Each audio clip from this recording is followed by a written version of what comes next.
natin dito.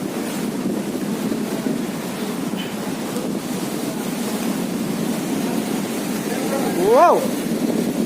Ang nangyari dito? Grabe! Medyo nakakatakot na dito.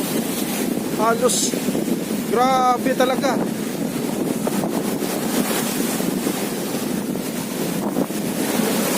Oh! Halos napiyak yung fish ko.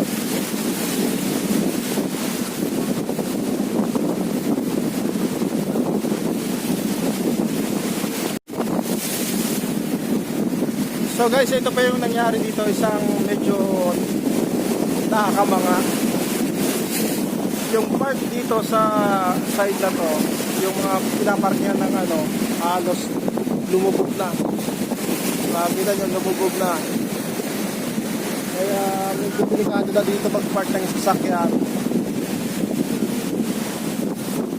Makikita nyo.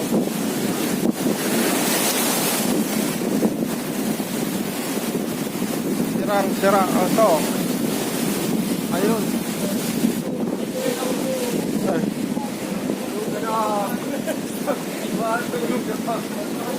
Do, nangyari dyan, do. Nakapag magaling kang apaga. Grabe ang kaba. Grabe ang apagat sa Bicol. Nagpupunta kang alon.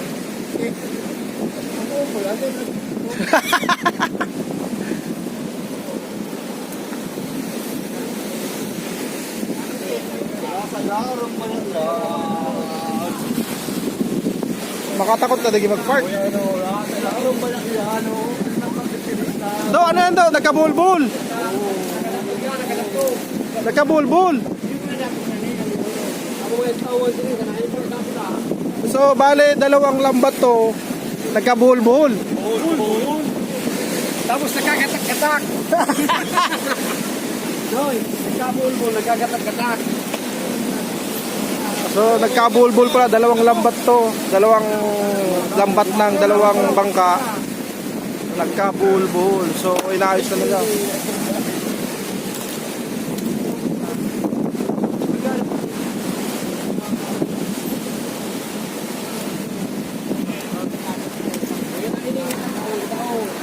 Dapat na nabigyan mag-park. Tigdi mo, partig-tigdi. Bawalan natin.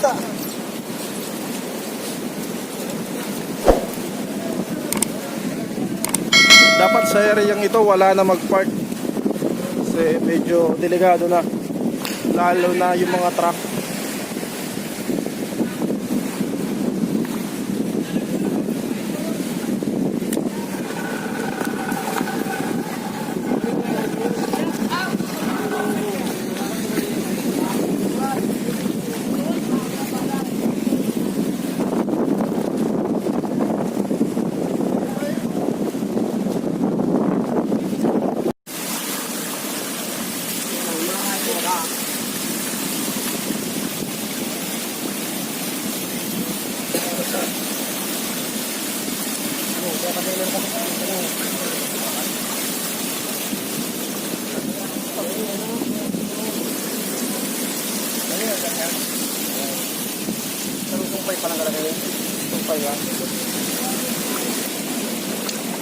So, halos nagkabuhol-buhol, nagkagatak-gatak.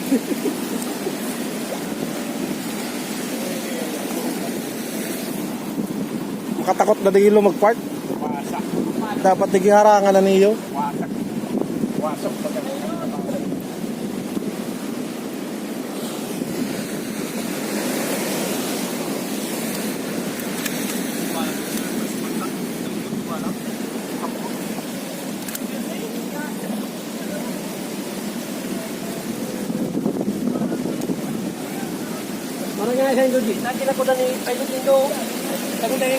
Alas City bagay nag-aaras ka sa padidinyo.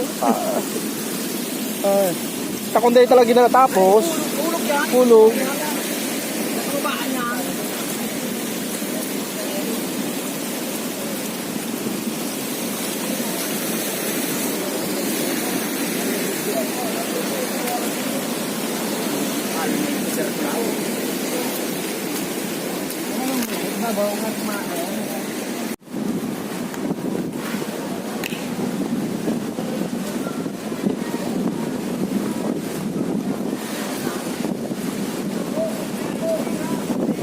So halos bayanihan ulit, bayanihan yung mga mangingisda dito, tulong-tulong sa pag-ayos ng lambat.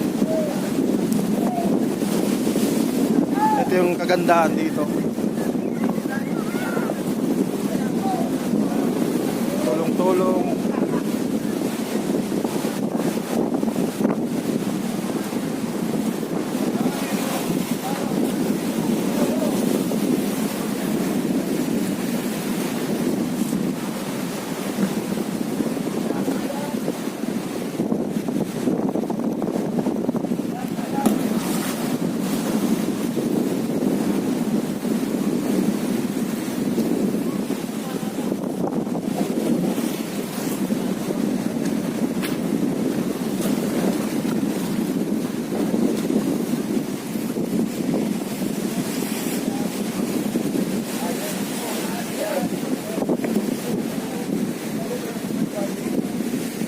Ayaw ba ka nag-aagad sa mga tira? Wala nyo, hindi mo mag-aagad. Malakaya. Sana, hindi dahil. Dito lagi na to. Hoy, babaw. Yo, hindi babaw. Hindi ka dapat. Nakahali na yan. Yan. Sinagsala rin dyan. Yo,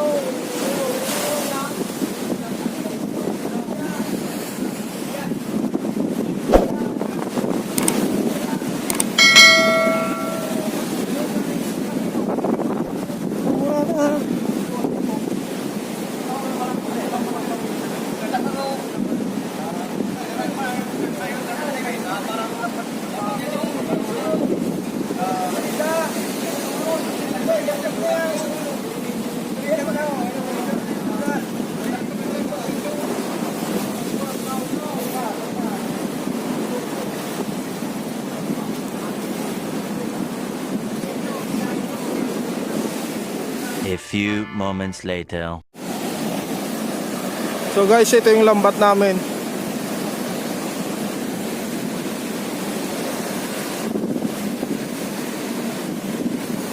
Buti na lang tinalian kagabi. Kasi kung hindi tinali, sigurado mahuhulog dyan.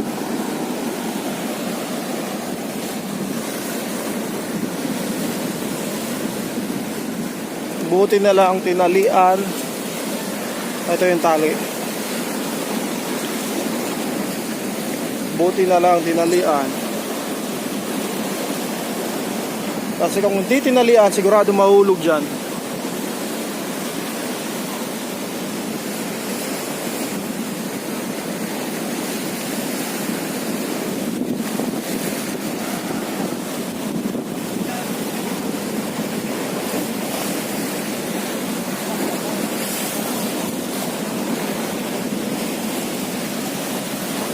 Ito yung tali nyo.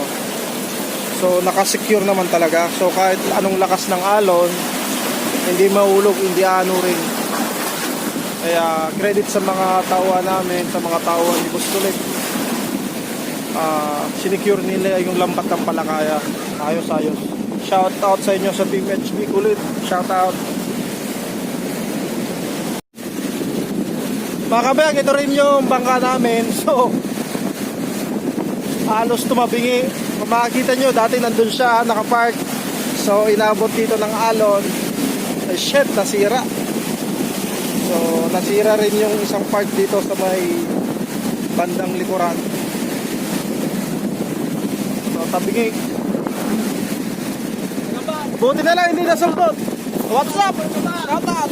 Garaba. Yung kotse, konti na lang. Yung sasakyan. So tumabingi yung bangka namin. Woo! So good thing hindi masyado.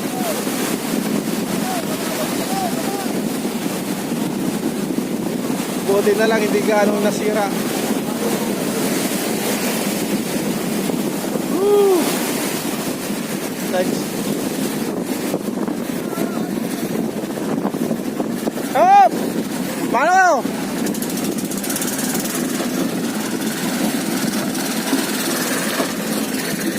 So So medyo busy na yung mga empleyado ng PMU, yung mga personal ng PMU, naglilinis na sila.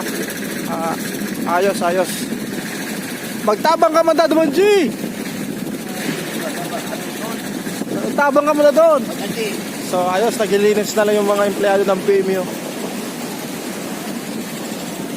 Kanina sobrang dumi dito, nagumpisa na sila maglinis. Ayos, ayos.